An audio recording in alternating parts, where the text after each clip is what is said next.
All right, a little more confession time here. Welcome back, my friends. Matt Schifferly here with another video to help you be fit and live free.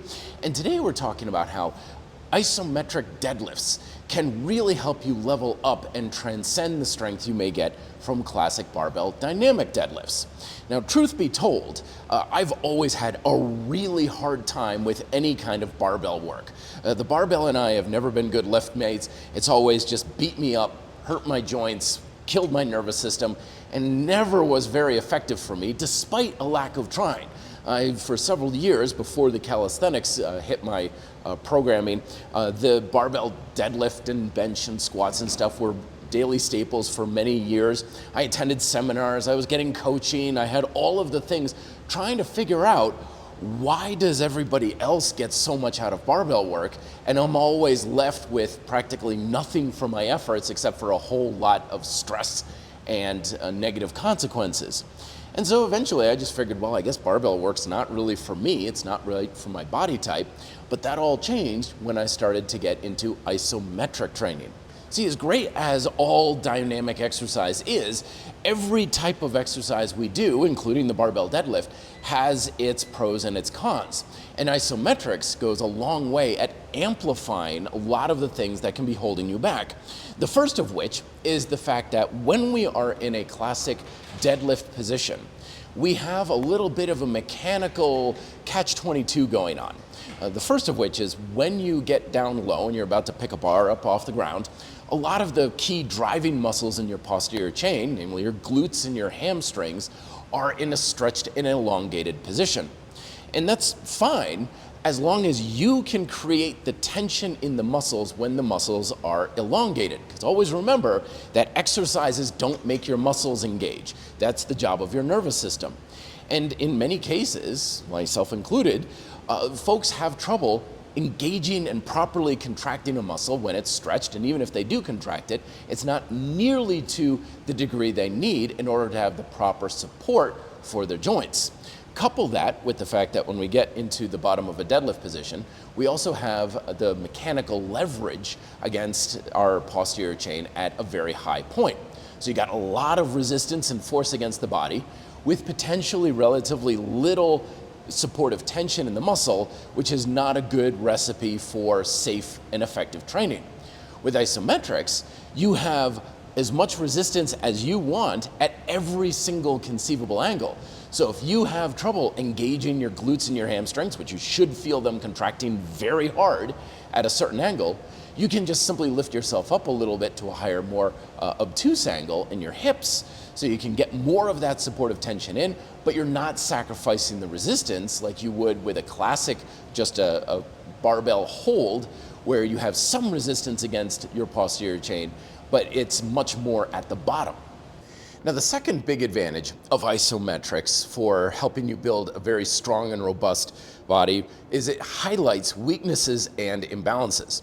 And when we do a dynamic exercise, we have often these little hitches in our get along, a few degrees of scapular rotation here, a slightly tilted pelvis there, all these things that are definitely prevalent. And because they're creating these misalignments of force through the body, they can create damage and eventually weakness and injury. But when we're going through a dynamic exercise, particularly for only a few repetitions, like 3 to 5, it's such a fleeting imbalance that it's really hard to catch. So for example, I had a guy one time I was training, and he was a big fan of curls, but he was always saying that when he was doing these barbell curls, that the next day or two, it's like, oh, my shoulder hurts and my back hurts and all this stuff, and we couldn't figure it out despite really trying to apply a coach's eye to what he was doing. But when I gave him the isometric curls, I was like, all right, so make like you're gonna do just a regular curl. And he's like, okay, here I go.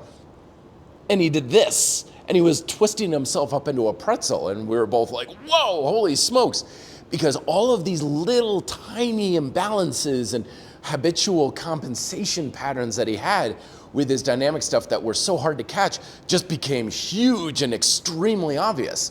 So through just even a week of trying to do curls by keeping things balanced and level and keeping the feeling of what he was doing with his muscles more balanced, he was able to create a much better alignment in his entire body so that the force was going through his joints and his entire torso in a much healthier way, and it fixed all of his problems.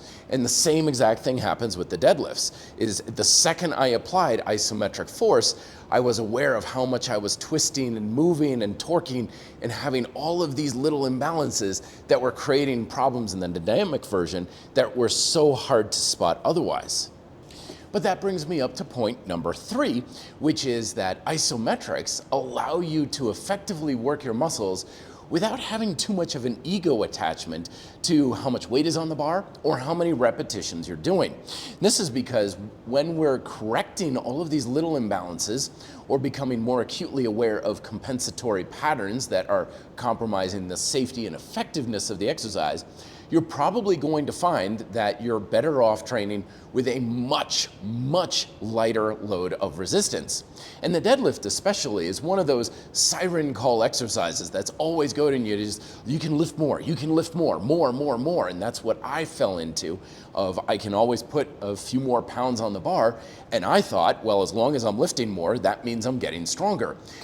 But when we engage in an isometric, we have a number on our isomax, but all I'm concerned with is properly engaging and working my muscles. And there were times, especially at the beginning, where I would load up with only as little as 65 or 70 pounds on the bar. And I'd think, well, that's really weak. My deadlift must really be weak. But that's what I needed to do in order to properly engage the muscles in the backside of my body. And I wasn't holden to, I need to have at least, so much weight, I need to do so many reps. I was free to be able to focus on using my body better, which is what makes exercise actually work, and not so much of how much am I lifting and how many reps am I doing it for. I could focus on just making my body work better, safer, and more effectively. And that brings me to the final big advantage of the isometric deadlift, is that it does not require a huge amount of strain and stress in the joints and the nervous system, and it's a lot more gentle on the body. Not to mention that it also can be done for a theoretically infinite amount of time because there's no, quote, failure of being unable to lift the bar. So what that all means is that it's a lot easier to get a lot more volume, aka practice, in improving the deadlift. Because when I was doing my dynamic deadlifts, I was getting it a couple times a week, even if I was getting injured, which was more often than not. It would be once a week for a couple of sets of like 6 to 8 repetitions, because I liked a little bit more volume. But with the isometric deadlift, I could practice it most every day, even if it was holding for just about 3 to 4 or 5 seconds, and it didn't even need to be very high as a resistance level, but I was able to practice using my muscles in a much safer and more holistic way. And because of that grease the groove higher level of practice with much faster recovery time, I was able to get much more time under tension in my posterior chain in 1 week than I would for several months of the dynamic style. As I get older, I've come to look at strength training as more of a therapeutic application.